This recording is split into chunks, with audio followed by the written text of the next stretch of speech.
Welcome back to our new mini blog. তো গতকাল রাতেই তো সমস্ত লাগেজপত্র গুছিয়ে রেখেছিলাম।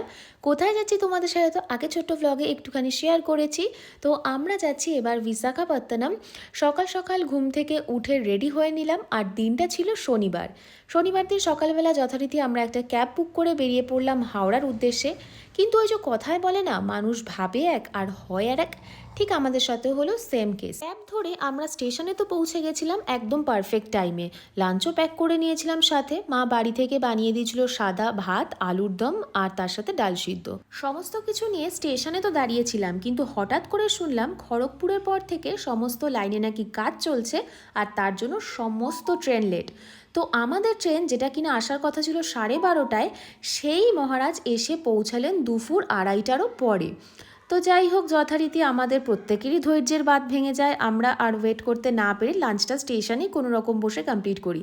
তো সেটা আর শ্যুট করা হয়নি, যেহেতু ভীষণই চাপের মধ্যে বসে আমরা লাঞ্চ কমপ্লিট করেছিলাম। ট্রেন তো প্রায় 2:30টার পরে ছাড়লো, আর তারপরে বাবা আমাদের সি অফ করে চলে গেলেন। ট্রেন তারপরে আস্তে আস্তে নিজের স্পিড নিল। দুপুর দিকে, মানে দুপুরের পরেই বলতে পারো, বিকেলবেলা 4টে 4:30 নাগাদ একটু খিদে পেয়ে গেছিলো।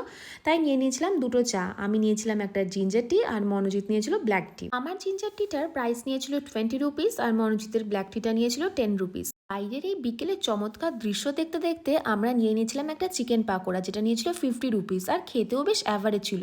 যেহেতু আমাদের ট্রেন পৌঁছানোর কথা ছিল প্রায় মাঝরাতেই, তাই ডিনার তাড়াতাড়ি করে আমরা কমপ্লিট করে নিই। আর ডিনারে ছিল আজকে ভেজ থালি। তো চলো আজকে ব্লগটা এখানেই শেষ করছি। দেখা হবে পরদিন সকালে। ভিডিও অবশ্যই লাইক করে দিও। টাটা।